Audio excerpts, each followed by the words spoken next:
다양한 분야의 명사를 초청해 삶의 지혜를 들어보는 시간 지혜 다락방. 안녕하세요. 저는 김미진입니다. 지혜 다락방에서는 금기로 여겨져 말하고 싶어도 말할 수 없었던 죽음에 대한 이야기를 듣고 있습니다. 지난 시간에 이어서 오늘도 죽음학 전문가 정현재 서울의대 명예교수님 모시겠습니다. 큰 박수 부탁드립니다. 교수님 안녕하세요. 네, 안녕하세요. 네, 한 주간 잘 지내셨나요? 네, 잘 지냈습니다. 네, 지난 시간에 죽음에 대한 이야기를 좀 들어봤는데 네. 오늘 강연 주제는 또 어떤 건가요? 네, 지난번에는 그 두 번의 강의 주제가 죽음은 소멸인가, 옮겨감인가를 말씀드렸고 그것이 단순히 믿음이 아니라 그거를 뒷받침해주는 증거를 찾아봤었죠. 그게 네. 죽음과 관련해서 일어나는 중요한 영적인 현상이라고 할 수 있는 근사 체험이나 삶의 종말 체험을 말씀을 드렸고 오늘은 그런 걸 토대로 해서 우리가 어떻게 좋은 죽음을 맞이할 수 있는지 또 아름다운 마무리를 어떻게 할 건지 이런 거에 대한 좀 구체적인 내용을 같이 얘기해 보도록 하죠. 네, 이 좋은 죽음이라고 말씀해 주셨는데 그렇다면 좋은 죽음이 있다면 나쁜 죽음도 있을까라는 생각도 들거든요. 나쁜 죽음이라기보다는요. 뭐 죽음 자체가 좋다는 그런 뜻보다도 네. 분명히 좋은 마무리, 훌륭한 게 마무리를 할 수 있는 그런 죽음이 있는 거죠. 우리 모두가 다 죽음을 맞이하기 때문에 어떻게 잘 마무리할 수 있을지를 우리가 특히 건강할 때 자주 생각하고 그런 건 굉장히 중요한 문제라고 생각을 합니다. 네. 그러면 실제로 교수님께서는 좋은 죽음에 대해서 어떻게 생각을 하고 계시는지요? 네, 좋은 죽음의 여러 가지 조건, 또 아름다운 죽음의 조건이 전문가들이 얘기하는 내용들이 오늘 강의 중에 나올 거니까 뭐 그걸 참조로 하시면 될 것 같습니다. 알겠습니다. 오늘 강연 많이 기대가 됩니다. 그럼 바로 박수로 청해서 듣도록 하겠습니다. 큰 박수 부탁드립니다. 네. 죽음이라고 하는 게 뭐 동서고금 공통적인 건 내용이 되기 때문에 우리 속담에 있는 내용이죠. 장님이 코끼리 더듬는 듯하다 이런 말을 하는데 이게 뭔가를 잘 모를 때 이런 내용을 하는데 정부가 매년 5월에 죽음 알림 주간이라는 걸 만들어서 국민들에게 죽음이라고 하는 게 삶의 자연스러운 과정이다 이런 거를 자꾸 홍보를 하면서 고등학교에 만연했던 우리나라도 마찬가지죠. 교내 폭력 또 자살 문제, 청소년 탈선, 집단 따돌림 이런 게 30% 이상 개선됐다는 그런 놀라운 효과가 보도된 바가 있습니다. 여러분 고맙습니다. 하늘도 고맙고 나무도 고맙고 바람도 고맙고 공기도 고맙고 모두 고맙습니다가 이분이 남긴 마지막 말이었습니다. 나는 죽고 싶지 않아. 제발 날 죽지 않게 해줘. 이런 말을 했다는 게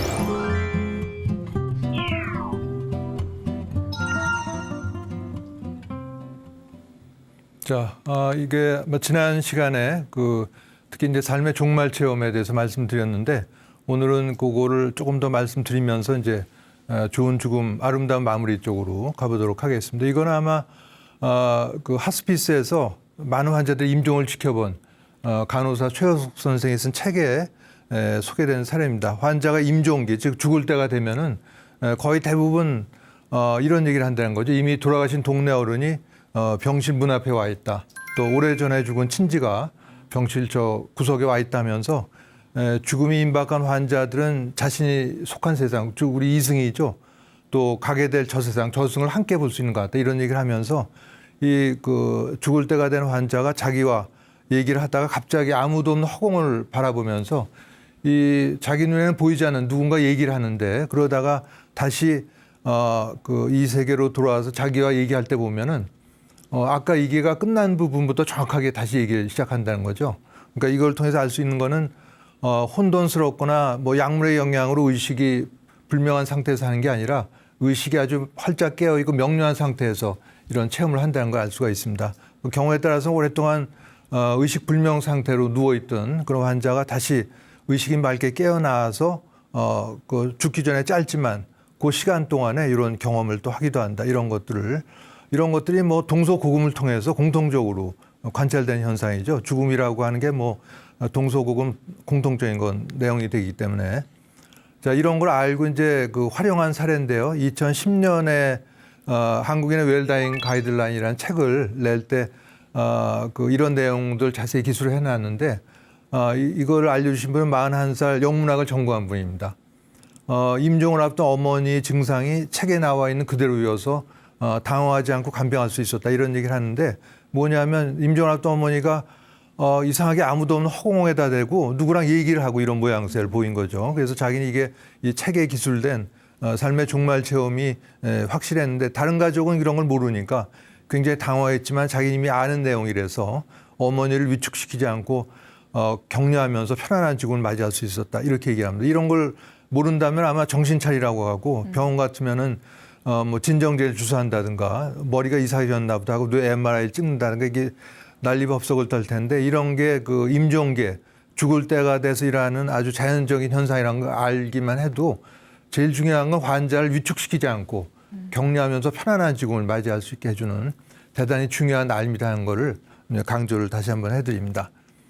자, 이거는 뭐 같습니까? 보시기에 우리 속담에 있는 내용이죠. 장님이 코끼리 더듬는 듯하다 이런 말을 하는데 이게 뭔가를 잘 모를 때 이런 내용을 하는데 특히 죽음이 대표적인 거라고 할 수가 있습니다. 그러나 이 한 사람이 아니고 여러 명이 모여서 더듬고 정보를 교환하면은 훨씬 더 잘 알 수 있게 된 거죠. 이게 1960년대부터 이제 그 본격적으로 발전되기 시작한 심폐소생술이 발전되면서 죽었을 사람도 자꾸 살아나게 되고 그러면서 일부가 겪는 이런 근사 체험이 이제는 뭐 전 세계적으로 수천 건 이상 사례가 축적이 돼 있고 또 지금 말씀드렸던 삶의 종말점 이런 걸 통해서 우리가 죽음의 모습을 과거보다 훨씬 더 잘 알 수 있게 된 것이죠. 또 이런 것들을 경험해도 과거 같으면 그냥 그 옆 사람 정도만 서로 그 전달이 될 텐데 이제는 인터넷을 통해서 서양의 어디 나라에 있었던 이런 경험까지도 우리가 같이 공유할 수 있게 된 이런 시대에 살고 있다는 점으로 볼 때 과거보다 죽음에 대해서 훨씬 더 잘 알 수 있게 됐다 이렇게 말씀을 드릴 수가 있습니다. 자, 우리가 여행 가기 전에는 이제 집안 단속도 하고 지도도 준비하고 갔다 온 사람이 있으면 자연스럽게 물어보죠. 거기 어땠는지. 근데 죽음에 대해서 물어볼 사람이 없겠습니다. 누가 죽고 나서 1년 뒤에 나타나가지고 내가 죽어보니까 일이 이렇게 진행이 되더라. 이렇게 얘기해 주는 사람이 한 두세 명만 있어도 인류가 수천 년 동안 궁금해한 궁금증이 확 풀릴 텐데 역사상 그런 인물이 없었고 아마 앞으로도 그런 인물이 있을 가능성이 없기 때문에 알 수는 없지만은 지난 시간에 말씀드렸던 죽음과 관련해서 일어난 중요한 영적인 현상인 근사체험이나 삶의 종말체험 이런 걸 보면은 우리가 죽음 또 저편에 대한 그 내용을 훨씬 더 과거보다 잘 알 수 있게 됐다 이렇게 말씀드릴 수가 있는 것이죠. 자, 이런 오늘 같은 이런 강의를 듣고 실생활에 활용한 그런 사례입니다. 되게 장례식장에 가면은 고인의 명복을 빕니다. 이런 걸 많이 하시죠. 그러나 그런 것들이 사실은 별로 기계적인 말이고 사무적인 경우가 많습니다. 그래서 어떤 분은 장례식장에 갈 때마다 그런 사무적인 말보다는 오늘 강의에서 얘기하고 있는 죽음은 꽉 막힌 벽이 아니라 열린 문으로서 다음 차원으로 이동이다 이런 얘기를 하면서 유족들 위로한다 이런 자기의 경험을 얘기를 해준 바가 있습니다. 또 몇 년 전 암 수술 받고 투병 중인 지인 한 분은 이런 강의를 듣고 나서 죽음을 더 이상 두려워하지 않게 됐다 이렇게 얘기합니다. 그렇다고 죽음을 기다리는 건 아니지만 또 다른 세계에서 그리운 이들을 만난다는 생각은 즐겁기조차 하다 이런 소감을 보내주기도 했습니다. 자, 이게 원불교 경전에 나오는 내용인데요. 제가 뭐 여기에 교인은 아니지만 이렇게 얘기를 하고 있습니다. 나이 40이 넘으면은 평소 죽어가는 보따리를 챙기기 시작해야 죽어갈 때 바쁜 걸음을 치지 아니한다 이렇게 얘기하면서 평소에 죽음 준비를 하는 게 얼마나 중요한지를 강조를 하는 거죠. 이 나이 많은 순서대로 죽는 게 아니고 뭐 젊은 사람도 빨리 갈 수 있고 그렇기 때문에 꼭 여기는 나이 40이라고 했지만 젊으면 젊을수록 나이 30, 20 일찍 준비를 하는 게 삶을 살아가는 자세에서도 굉장히 긍정적인 영향을 주기 때문에 굉장히 중요하다고 할 수가 있습니다. 그러니까 평소에 죽음 준비를 하는 게 얼마나 중요한지를 강조를 하고 있는 것이죠. 이건 제가 12년 년 전에 경험한 사례입니다. 42세 남자분인데 지방에서 한 5시간 정도 앰뷸런스를 타고 제가 근무하던 서울대학병원에 도착을 했습니다. 갖고 온 서류를 봤더니 이분이 3개월 전에 12장 암으로 수술받았는데 얼마 있다가 바로 또 폐암이 전이가 발견돼서 그렇게 된 이제 말기암이 되니까 이분이 병상에 누워 지내다가 가만히 생각해 보니까 서울에 가면 획기적인 치료법이 있을지 모른다. 목숨을 살리는. 그래서 그걸 믿고 온 거죠. 갖고 온 서류를 봤더니 이 그림 아래쪽에 두 개의 가슴 X선 사진이 있는데 오른쪽이 환자분의 사진입니다. 왼쪽이 정상인데 가운데 심장이 있고 양쪽에 폐가 있는데 보면 오른쪽 환자분의 사진 보면은 허연 덩어리들이 다 암덩어리들이죠.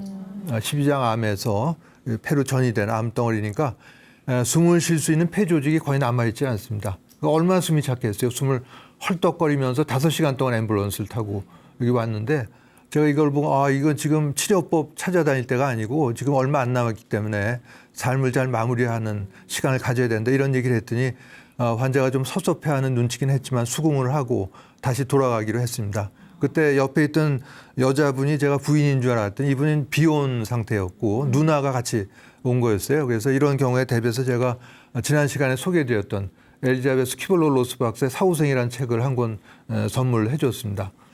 그리고 저도 마음에 걸려 다음 날 제가 연락을 해봤더니 고향으로 내려가다가 너무 숨이 차서 가까운 종합병원에 지금 입원 중이다 그런 얘기를 하면서 얼마 있다가 바로 문자가 왔는데 사망했다는 문자가 왔습니다. 문자 주셔서 감사하다 그런 얘기를 했는데 사흘 뒤에 다시 문자가 왔습니다. 고맙습니다.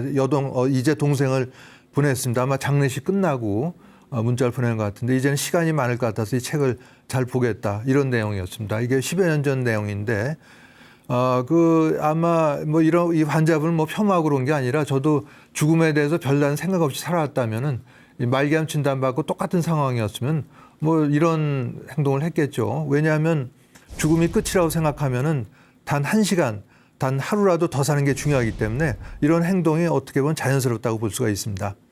그러나 근데 외국의 경우도 마찬가지죠. 바로 소개해드렸던 죽음학의 효시라고 일컬어지는 엘리자베스 키블러-로스 박사는 그 유명한 게 죽음을 임종임박한 환자가 죽음을 받아들이는 5단계 이론으로 유명합니다. 첫 번째가 부정이죠. 그다음에 부인하고 그다음에 분노를 단계를 거쳐서 타협을 하고 타협은 신과 타협을 하는 겁니다. 이번에 날 살려주면 내가 반드시 뭘 하겠다 이런 식으로 타협을 하는 거죠. 그다음에 우울의 단계를 거쳐서 받아들인다, 수용 이렇게 5단계 이론으로 유명한데 뭐 미국 의과대학에도 자주 등장하는 시험 문제라고도 합니다. 그러나 이제 이런 5단계 이론을 좀 더 개선한 6단계나 7단계 이론도 많이 나와 있고 또 모든 환자에서 이 5단계 이론이 이렇게 직선적으로 진행되는 건 아니고 부정, 분노, 수용도 같이 있기도 합니다. 이 애프터 더 웨딩이라는 이 덴마크 영화는 대기업의 회장이 어느 날 갑자기 말기암 진단을 받습니다. 아주 건강한데. 그래서 이 회장은 자신의 재산을 사회에 환원하는 이런 기념식도 하게 되죠. 그래서 이런 걸 보면 이분은 죽음을 다 받아들인 것처럼 보이는데 부인과 나눈 대화를 보면 아직도 부정 분노로 가득 찬 걸 볼 수가 있습니다. 영화 화면을 보여드리면 좋겠지만 그게 어려워서 보면은 이런 내용이죠. 여보 나 죽기 싫어. 내가 왜 죽어야 돼? 난 죽기 싫다고.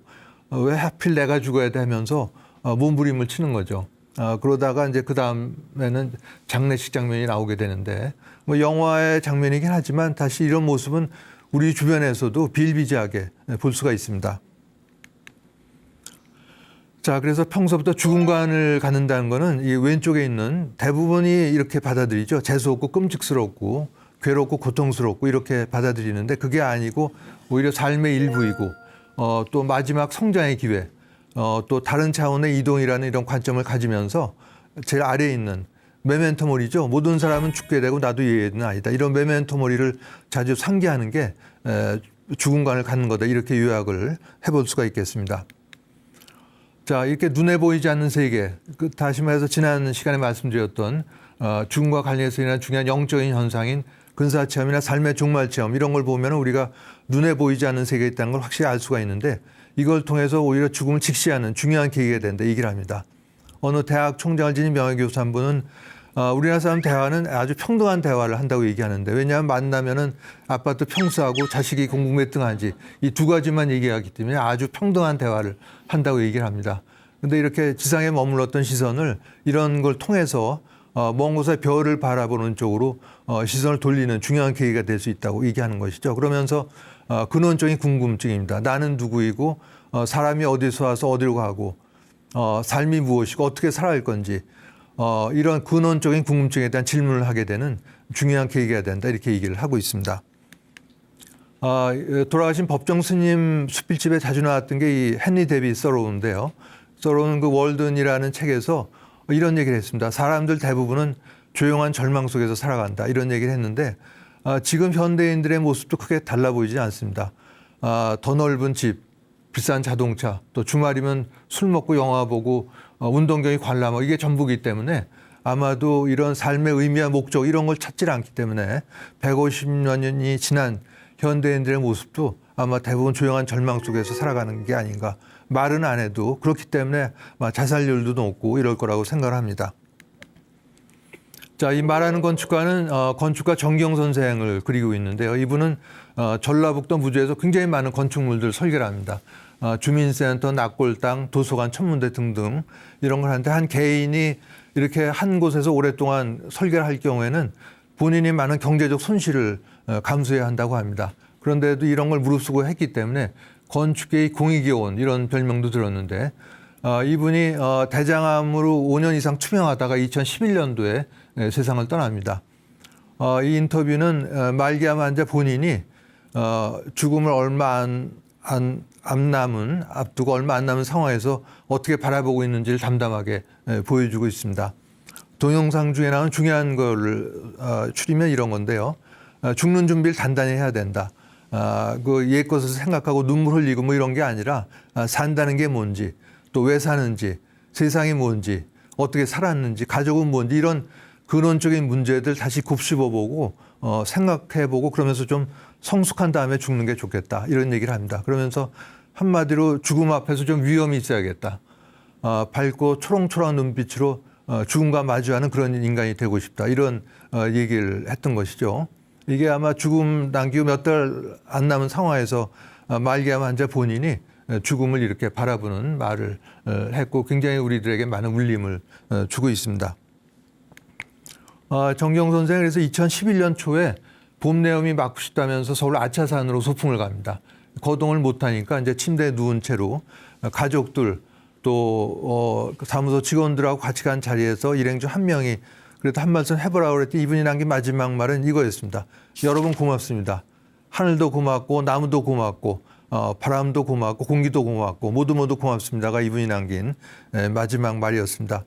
그때 비슷한 시기에 어느 권력가 남미 베네수엘라의 어떤 대통령이 죽을 때 남긴 말은 나는 죽고 싶지 않아 제발 날 죽지 않게 해줘 이런 말을 했다는 게 이 임종을 지켜본 경호원에 의해서 외신으로 보도된 바가 있죠. 이 두 분의 마지막이 크게 대조된다고 볼 수가 있습니다.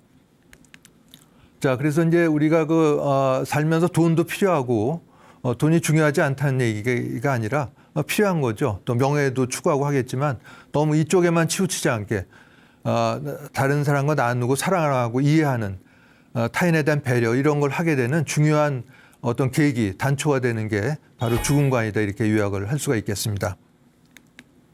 자, 이거는 EBS 다큐 프라임의 6년 전에 했던 데스 3부작, 죽음 3부작 중에 나오는 짧은 내용입니다. 이 내용은 뭐냐면 몇 년 전에 전 세계 40개국 대상으로 죽음의 질을 조사해봤더니 영국 1위로 뽑혔다는 그런 내용입니다. 우리나라는 바다권인데요. 32위인가 되고 우리나라 아래로 우간다고 몇 나라 정도가 있을 정도인데 영국 1위가 된 게 영국 국민이 뭐 이렇게 대단히 자질이 특별히 훌륭해서 그런 게 아니라 영국 정부가 굉장히 많은 노력을 했던 것이죠. 어떤 노력을 했는지 한번 잠깐 요약을 하면은 영국 정부가 매년 5월에 죽음 알림 주간이라는 걸 만들어서 국민들에게 죽음이라고 하는 게 삶의 자연스러운 과정이다. 이런 거를 자꾸 홍보를 하면서 삶의 변화를 꾀하고 있다. 이런 내용입니다.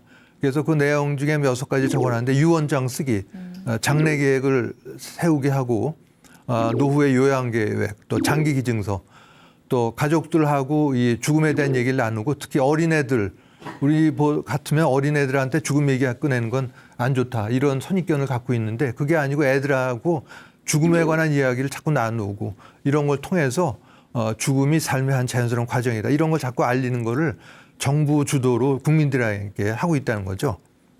이런 내용 때문에 영국의 40개국 중에서 죽음의 질이 1위로 조사된 그 이유라고 할 수가 있겠습니다. 우리나라는 왜 이렇게 죽음의 질이 바닥권인지를 알려주는 사건이 굉장히 많은데 대표적인 게 아마 2009년도 헌법재판소에서 일어났던 사건입니다. 당시에 학교 주변에 낙골당 건축을 불허하는 판결을 대법관 9명 중 5대4로 내렸는데 그 이유가 첫 번째 우리 사회가 죽음에 대한 두려움의 반응이 크다. 두 번째는 눈물 흘리는 유가족 보여주는 건 아이들 교육에 안 좋은 영향을 줄 거다. 세 번째 집값 떨어진다는 뭐 판결문에는 이런 게 없었겠지만 이런 것들이 아마 크게 작용을 했을 겁니다. 또 국회에서도 학교 보건법상 금지시설에 낙골 땅까지 포함하는 법안을 통과시켰다는 기사가 난 적이 있는데 이 안타까운 일이죠. 학교 주변에 낙골 땅이 세워지면은 학생들한테 어린 시절부터 자연스럽게 죽음 교육이 이루어질 수 있는 아주 좋은 기회가 될 수 있는데 그런 걸 뿌리채 뽑아버리는 그런 사건이 되겠습니다. 학생들한테 어린 시절부터 이렇게 죽음 교육을 하는 게 얼마나 중요한지를 알려주는 사건을 곧 이 다음번에 말씀드릴 텐데 일본의 한 고등학교, 일본도 뭐 모든 고등학교는 아니고 한 고등학교에서 교사 한 분이 1년에 12번 고등학생들 대상으로 죽음 교육을 했다는 거죠. 내용이 반려동물의 죽음부터 시작해서 시한부 선고 받았을 때 어떻게 할 건가, 네 자신이 자살 문제, 또 죽음의 공포, 자기의 장례식을 디자인한다. 또 이게 사후세계에 대한 내용, 장기 이식, 이런 걸 1년에 12번을 매년 했더니 놀라운 일이 일어났는데 고등학교에 만연했던 우리나라도 마찬가지죠. 교내 폭력, 또 자살 문제, 청소년 탈선, 집단 따돌리 이런 게 30% 이상 개선됐다는 그런 놀라운 효과가 보도된 바가 있습니다. 아까도 학교 주변에 낙골당 건축이 돼서 학생들한테 자연스럽게 어린 시절부터 죽음 교육이 이루어졌다면 이런 효과를 기대해 볼 수 있었는데 그런 기회를 날려버린 것이죠. 자, 영국에서 시작된 데스카페 모임입니다. 이거는 뭐 영상을 못 보여드리기 때문에 실제로 한 분을 사례를 보여드리지 뭐 어려운 게 전혀 아닙니다. 보시면은 이분은 직장 생활하는 분인데 맛있는 빵집에서 빵을 사다가 가까이 지내는 회사 동료 둘하고 커피 마시면서 2시간 동안 죽음에 대한 대화를 나눴다는 겁니다. 이게 데스카페 모임이죠. 뭐 어렵게 생각하실 게 아니고 그래서 죽음에 대한 얘기를 하다 보니까 각자 안에 가진 인생에 대한 고민, 괴로움 또 이런 걸 다 나누게 됐고 조금씩 치유가 되는 느낌을 받았다 이렇게 얘기를 하고 있습니다. 그래서 무엇보다 이렇게 이야기를 나눌 수 있는 인연들이 주변에 있음을 감사하게 생각했다고 하면서 앞으로도 이런 데스카페 모임을 자주 열어야겠다 이렇게 얘기하는데 무엇보다 중요한 거는 치유와 감사의 시간이 됐다는 거죠.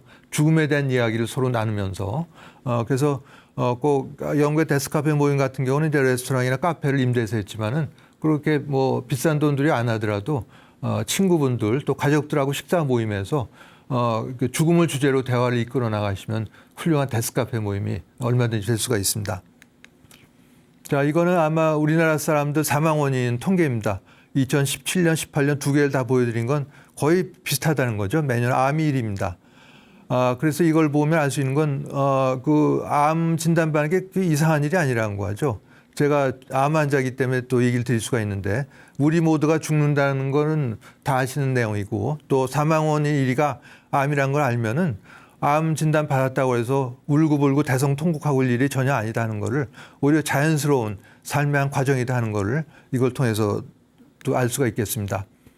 자, 이렇게 그러나 이 많은 말기암 환자들이 의식이 나빠지면 이렇게 중환자실에 들어갑니다. 기관절개술을 해서 이 사진처럼 모니터 그 인공호흡기 연결하고 옆에는 모니터에서는 시끄러운 소리 또 똑같은 환자들이 누워 있어서 가래 뽑는 소리 굉장히 시끄럽습니다. 이 별로 좋지 않은 환경에서 의료진은 생전 처음 보고 가족들 면회는 하루 30분 정도 제한되는 이런 중환실에서 새벽 2시쯤 혼자 세상 떠나는 게 아직도 많은 환자들의 임종의 모습이라고 할 수가 있는데 이렇게 되는 데는 가장 큰 원인 중에 하나가 자식들이죠. 자식들이 부모님께 그 효도를 해야 된다는 뜻으로 마지막까지 최선을 다한다. 이렇게 되는 겁니다. 이게 과연 진정한 효도의 모습인지를 한번 정말 생각해 볼 필요가 있습니다. 죽음을 댐이 붕괴되는 걸로 묘사를 해봐야 하는데요. 이런 오랜 질병을 앓다가 세상을 떠나는 경우에는 이렇게 갑자기 댐이 확 무너지는 게 아니고 무너지기 전에 이런 많은 균열이 생깁니다. 그게 바로 이 소변 배출량이 감소하고 호흡이 변하고 가래 끓는 소리 나고 또 혼동도 오고 떨린 현상 이런 것들이 여러 군데 댐에 균열이 나타나다가 결국 죽음에 이르게 되는데 이 댐이 어디 균열이 있다고 여기 막으면 또 저기가 터지고 이런 상황이 일어나게 되는 거죠. 그래서 결국 이러한 반혼술 거쳐서 결국 죽음에 이르게 된다 말씀을 드릴 수가 있습니다. 자, 우리 몸을 이제 자동차에 비유해 볼 수가 있겠는데요. 우리 몸을 자동차라고 하면은 운전기사는 누가 되겠습니까? 자동차를 움직이 영원불멸의 자라고 할 수가 있겠습니다. 그래서 수십 년 동안 자동차를 아무리 잘 관리하더라도 결국 오랜 세월 지나면 자동차가 낡아서 이제 폐차 수준이 되게 되는 거죠. 너무 낡아서 시동조차 안 걸리게 되면은 몇 억을 들여서 엔진을 교체하고 그럴 생각하지 말고 나중에 좀 쉰다는 거는 이제 육신을 벗어나서 나중에 새 몸을 받아서 다시 말해서 새 정차를 받아서 갈아타는 게 순리라고 할 수가 있겠습니다. 실제로 인공심장이 기사가 난 적이 있는데 몇 억씩 한다고 합니다. 그러니까 온 재산 다 털어서 심장 갈아 낀 다음에는 오히려 먹을 게 없어지는 그런 상황도 빠질 수가 있는 거죠. 그러니까 아마 이런 모습, 그 자동차와 운전기사 생각을 하면은 오히려 자연스럽게 생각을 끌어가실 수가 있겠습니다. 말기암 환자에서의 그 심장박동이 멎었을 때 심폐소생술을 한다는 거 오히려 편안한 죽음을 방해하는 거다. 이게 트랙을 수십 바퀴 돌아서 쓰러지기 직전에 경주마를 채찍으로 치면 이렇게 좀 달려가긴 하겠지만 만약에 심장이 이럴 거다 이렇게 우리가 어렵지 않게 짐작을 해볼 수가 있는 거죠. 심폐소생술에 이 사람을 살릴 확률이 얼마 되느냐. 대학병원 같은 3차 병원에서는 10명 중에 1명 미만입니다. 어느 병원 통계를 보면은 한 달에 20건 정도 또 한 건당 30분 내외가 되는데 왜 그러냐 하면은 워낙 만성 질환이나 말기암, 심한 감염증을 오래 앓고 있다가 심장에 먹기 때문에 그런 경우 해봐야 별 도움이 안 되는 거죠. 갑자기 물에 빠졌다든가 건강한 사람이 폐렴에 걸려서 숨을 못 쉰다 이런 경우하고는 상황이 다르다는 거를 꼭 기억을 하실 필요가 있습니다. 그래서 2018년에 발효된 연명의료 결정법은 짧게는 웰다잉법이라도 얘기를 하는데 이렇게 네 가지에 대한 자기 의사를 표명해내는 걸 얘기를 합니다. 심폐소생술, 아래에 있는 인공호흡기, 또 혈액수석, 화학요법에 대한 자기 의사를 밝혀놓는 걸 얘기를 하죠. 그래서 저도 오래전에 써놨지만은 2018년에 새로 법이 발효됐기 때문에 그걸 맞추기 위해서 제가 근무하던 서울대학병원에 예약을 하고 예정된 날 갔습니다. 뭐 따로 비용이 드는 것도 없고 신분증만 갖고 가시면 됩니다. 그래서 제가 한 30분 정도 예약을 해놨는데 저는 아는 내용에서 10분 만에 끝났는데 그 부부인 경우에는 같이 가시면 좋겠죠. 시간이 절약되고 다른 사람이 또 더 예약을 받아서 할 수가 있으니까. 근데 부부의 경우에는 재미있는 게 부부도 서로 생각이 다르니까 설명은 같이 받게 하지만 작성하고 서로 떨어져서 하게 합니다. 부부 중 한쪽은 나는 죽음이 끝이라고 생각했기 때문에 끝까지 해야 된다. 그럴 경우에는 영향을 줄 수가 있으니까 서로 떨어져서 작성을 하게 하는 거죠. 그랬더니 1시간 뒤에 이런 문자가 왔는데 사전 연명 의료의향서가 시스템에 등록이 됐다. 이런 내용이었습니다. 이거는 국립연명의료관리 시스템에 이거가 여기에 등록이 됐다는 거죠. 그래서 제가 서울에서 이걸 했지만은 지금 살고 있는 제주도에서 제가 말기암 환자가 돼서 임종이 임박했다 이런 상황에서는 거기에 있는 의료진이나 저를 돌보고 있는 그 의료진이 이걸 찾아보고 제 의사를 확인할 수 있는 그런 장점이 있는 것이죠. 또 1년 뒤에 저는 이런 플라스틱 카드로 된 등록증을 받았는데 요즘에는 아마 빨리빨리 받게 되는 것 같습니다. 또 당시에 30대 중반의 제 큰딸이 이걸 작성했다는 인증샷을 보내줘서 제가 칭찬을 해주기도 했습니다. 이거는 연합뉴스에 했던 기사입니다. 당시 어떤 뉴질랜드 할머니가 쓰러져도 날 살리지 마라 하고 가슴에 문신을 새겼다는 기사였는데 아무리 저런 거 해놔도 쓰러져서 병원에 가면 의료진이 막 심폐소생술 할 거기 때문에 하지 말라고 문신을 새겼다는 기사고 얼굴 땅에 박고 쓰러졌을 때 대비해서는 들춰보라는 문신을 또 새겼다는 그 기사. 이게 실제 모습입니다. DNI라고 약자를 해도 될 텐데 약자 못 읽는 구급대원이 있을까 봐 누나 리서시테이트라고 다 풀어서 문신을 새겼고 오른쪽 어깨에다가 뒤집어 보라는 문신 새긴 할머니의 모습이 되겠습니다. 우리나라 실제 사례인데요. 이거는 20년쯤 된 사례입니다. 60대 남자분인데 발인 끝나고 그 버스에 탔더니 5분 있다가 경계 음악 소리가 흘러났다고 합니다. 그래서 조문객들은 기사가 뭘 버튼을 잘못 눌렀나 보다 이렇게 생각했는데 그게 아니고 앞에 있는 모니터에 고인이 나와서 인사를 했다고 합니다. 이렇게 그 궂은 날씨에 와주신 조문객 여러분에게 감사 인사를 한 거죠. 궂은 날씨였는데 어떻게 맞췄을까요? 미리 다 찍어놓은 거죠. 궂은 날씨, 화창한 날씨, 비 오는 날, 눈 오는 날 비디오를 찍어놨다가 궂은 날씨가 맞춰서 틀은 겁니다. 그래서 15분에 걸쳐서 자기의 출생, 이남이녀의 몇 번째로 태어나서 생전 인상 깊었던 경험, 주위 사람에게 받은 좋은 영향, 도와준 분에 대한 감사 인사를 하면서 자기 비록 먼저 가지만 하고 감사 인사를 끝냈다고 합니다. 그래서 이게 방영되고 나서는 아주 밝아진 분위기 내에서 나머지 절차들 치를 수 있었다. 참석한 분으로부터 제가 전해들은 우리나라의 사례가 되겠습니다. 죽음을 인지하는 4가지 방식이 있는데 이게 그 임종이 임박한 환자가 죽음을 받아들인 가족과의 소통 문제죠. 의사소통 부재한 경우는 이게 3가지가 있습니다. 폐쇄형이라고 하는 거는 얘기를 서로 안 하는 겁니다. 얘기를 안 해줘서 환자가 알 수가 없어요. 또 거짓말을 하기도 하니까 수술도 잘 됐다고 환자가 모르는 상태에서 임종을 맞는 게 폐쇄형이 돼 있고 의심형은 환자가 이게 뭔가 좀 수상하다 의심은 들지만은 의심만 가진 채 임종을 맞는 게 의심형이 돼 있고 상호기만형은 다 알아요. 환자도 내가 말기암이고 얼마 안 나왔다. 가족들도 다 아는데 거기에 대해서 일절 얘기 안 합니다. 딴 얘기만 하다가 세상 떠나는 게 상호기만형이 돼 있고 개방형이 바로 다 알고 숨기지 않고 다 얘기를 하는 게 개방형이 되겠어. 어느 쪽이 바람직한 거에 대해서는 구태여 말씀드릴 필요가 없겠는 것이겠죠. 자, 이거는 그 모든 죽음을 재난이라고 보는 건 적합하지 않겠지만은 재난에 대한 통보를 하는 게 얼마나 중요한지를 알려주는 역사적 사건이라고 할 수가 있겠습니다. 1902년에 서인도에 이 펠레라는 화산 폭발이 임박했을 때 관리들이 주민들에게 일체 알리지 않았다고 합니다. 그 이유가 3가지였는데 뭐냐면 우선 화산 규모가 얼마나 될지 모른다.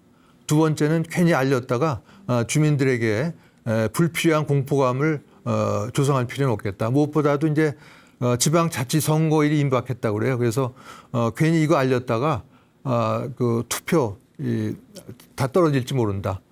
그런 두려움 때문에 오히려 알리지 않았다는 건데 그 결과 어떤 일이 일어났었냐 하면은 화산 폭발하면서 주민 3만 명이 다 불에 타 숨집니다. 안타까운 일이죠. 그러나 이제 그 80년 뒤에 그 헬렌 섬이라는 여기서 또 화산이 폭발했는데 뭐 지금도 요즘도 화산 폭발은 계속 일어나고 있죠. 이때 화산 폭발 규모는 훨씬 더 컸다고 그래요. 이게 1902년에 일어났던 이 화산보다. 그러나 이때는 미리미리 알리고 조치를 해서 이때는 그래도 사망자가 나긴 했는데 60명의 사망자만 발생을 했다는 거죠. 그래서 미리미리 알리고 통보를 하는 게 얼마나 중요한지를 알려주는 역사적 사건이라고 할 수가 있습니다. 이걸 보면은 환자한테 그 말기암이라는 걸 알리지 않고 감추고 숨기고 하는 게 정말 바람직하지 않다는 거를 우리가 이 역사적 사건을 통해서도 알 수가 있는 것이죠. 네, 오늘 이 강연 장소 온 게 제가 2번째인데 처음에 올 때하고 크게 달랐습니다. 처음에 올 때는 처음 가보는 데고 어딘지 몰라서 어떻게 할까 하다가 제 아내가 그냥 택시 타면 되지 않느냐. 그래서 김포공항에서 택시를 탔더니 어떤 일이 일어났었냐 하면은 택시 기사분이 우선 지리를 몰라요. 잘 모르고 내비도 잘 조작을 할지 모르고 거기다가 그 출근 시간하고 겹쳐서 차량 정체가 되니까 이 택시 안에서 발만 동동 구르고 그래서 결과적으로 도착은 했지만은 등에 식은땀 흐르고 땀 범벅에다가 돈도 많이 들고 마음 졸이면서 이제 도착을 한 게 지난번 강의 장소에 왔을 때의 경험인데 오늘은 좀 달랐습니다. 이거 준비 안 하면 안 되겠구나 한 걸 알고 제가 준비를 해서 미리미리 이제 그 대중교통을 이용하는 게 정답이다 해서 김포항 내려서 몇 호선을 타고 어디서 갈아타고 또 차를 탈 때는 2-3 칸을 타야 환승역이 제일 가깝다 이런 것도 다 확인을 하고 그래서 그 갈아탄 다음에 어디 역에서 내려서 몇 번 출구로 나와서 또 한 100m 정도 걸으면은 마을버스 정류장이 있고 이런 걸 다 확인해서 왔더니 뭐 비용도 거의 들지 않고 또 아주 편안한 마음으로 땀 전혀 나지 않고 왔던 것이죠. 그래서 죽음에 대한 준비도 그렇다고 생각을 합니다. 어떤 분은 뭐 닥치면 다 되는 거 아니냐 이렇게 얘기하는데 바로 그 준비 안 할 때 제가 지난번에 왔던 강의장에 올 때의 그런 모습이 되겠습니다. 또 어떤 분들은 뭐 죽어보지도 않은데 어떻게 알겠느냐 그런 얘기를 하는 분들이 있는데 그걸 마치 전가의 보도라고 해야죠. 마구 그걸 휘두르는 분들이 있는데 그렇지 않은 것이죠. 1919년 3월 1일에 일어났던 3.1 운동에 이 근처에 참여했던 분들이 있을까요? 또 나이 100살이 넘어서 다 돌아가셨거나 거의 없을 겁니다. 그러나 3.1 운동을 주제로 박사학위를 쓰신 분들도 있고 그런 분들 보면 오히려 아주 자세하게 알고 있는 거죠. 그 3.1 운동에 참가하지는 않았어도 오히려 참가했던 사람보다 더 당시 국제 정세가 어땠고 역사적 의의가 어떻고 이런 걸 다 꿰뚫고 있기 때문에 3.1 운동에 참여하지 않았어도 다 알고 있는 거죠. 또 에베레스트 산을 우리가 많이 언급하지만 사실 가본 사람은 많지 않습니다.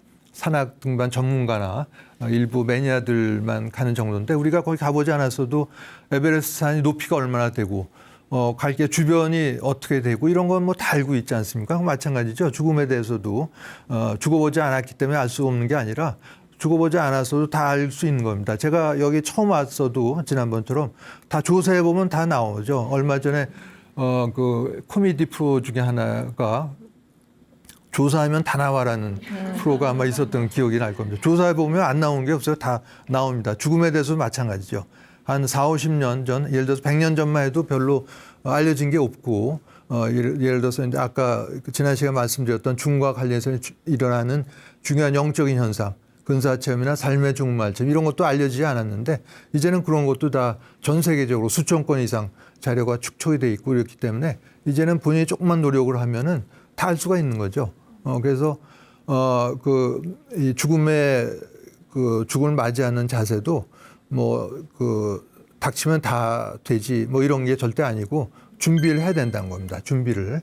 그래서 또 하나 이제 시험에 대한 비유를 해보면은 이런 분들이 있습니다. 이 가족 구성원 중에 누가 죽음에 임박했는데 어떤 좋은 죽음을 맞이할 수 있는 방법이 없겠는가? 방법이 없죠. 이거하고 똑같습니다. 내일이 중간 학년만 시험인데 중간고사나 공부 그동안 하나도 안 했는데 좋은 점수 받을 수 있는 방법이 없을까요? 물어보면 어떻게 좋은 점수를 받겠어요? 공부 하나도 안 했는데. 그러나 하나도 안 한 것보단 그래도 좀 할 수 있는 게 그런 요약된 거 이런 거를 보는 방법인데 그거는 아마 강의 끝날 때 제가 다시 한번 언급을 하겠습니다. 그래서 중요한 거는 뭐든지 준비를 해야 된다. 죽음 문제가 그 대표적인 거고 죽음 문제도 우리가 누구나 겪는 아주 인생의 일대의 가장 큰 사건이기 때문에 그거에 대한 준비를 하는 거는 아무리 해도 지나치지 않다.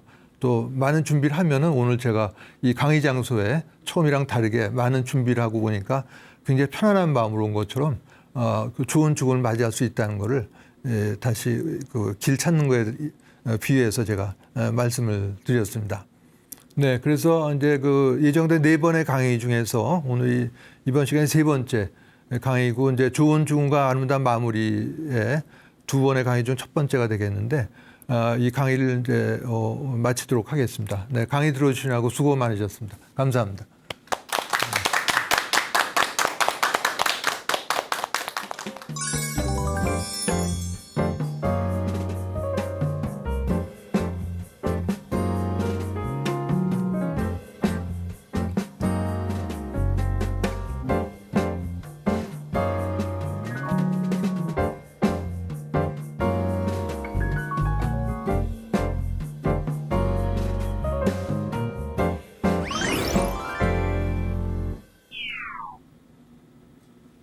네, 귀한 강연을 해주신 교수님께 또 감사의 말씀 드려야 될 것 같은데요.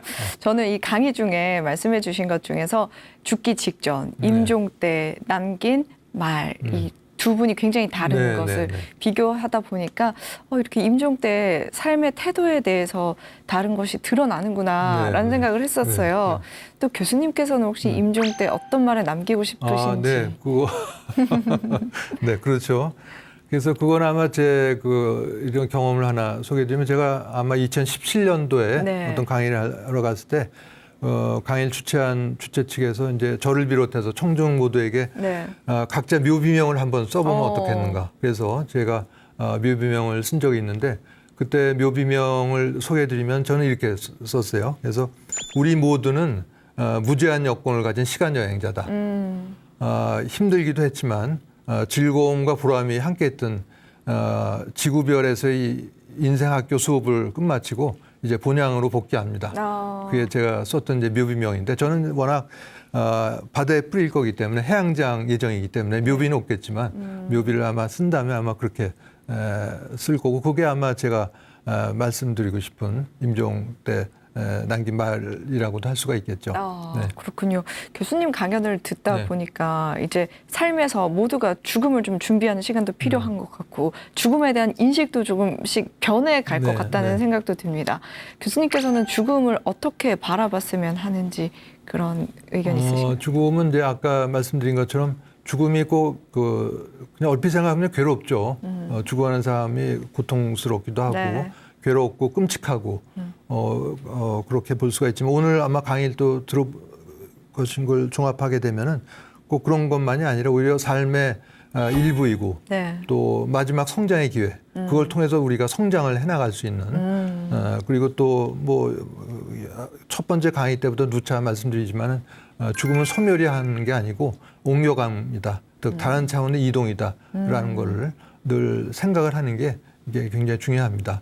그리고 뭐 또 말씀드릴 것처럼 우리 모두가 다 죽는다. 메멘토 모리를 네. 하는 게 자주 상기하는 게 중요하다고 볼 수가 있습니다. 네. 그렇다면 이제 다음 주 강연 네. 한 번 더 남아 있는데요. 다음 주는 어떤 이야기를 해주실 다음 건가요? 주는 이제 오늘 강의와 연결되는 부분으로서 이제 구체적으로 어떻게 준비를 해야 될지 그런 내용들이 나오겠습니다. 아마 2010년도에 간행했던 한국인의 웰다잉 가이드라인이라는 책에 그런 항목별로 나와 있는데 그 책은 사실은 10여 년 전에 낼 때만 해도 워낙은 계획은 상당히 컸습니다.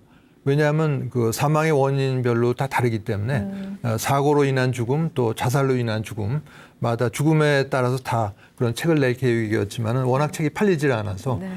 그런 계획이 이제 무산되고 말았죠. 안타까운 일이긴 하지만 네. 그래서 지금 보면은 그 사별한 유가족들이 안타까운 내용들이 궁금해하는데 그 책에 다 있는데 알려지지 않아서 그런지 보질 않는 거죠. 그러나 그 책이 아니더라도 요즘엔 또 여러 다른 경로를 통해서 네. 유튜브나 뭐 이런 통로를 통해서 얼마든지 또 우리가 접근할 수가 있겠습니다. 네, 그러면 다음 주 강의도 많이 기대하면서 오늘 지혜 다락방은 여기서 인사드리겠습니다. 함께해 주신 여러분 고맙습니다. 네.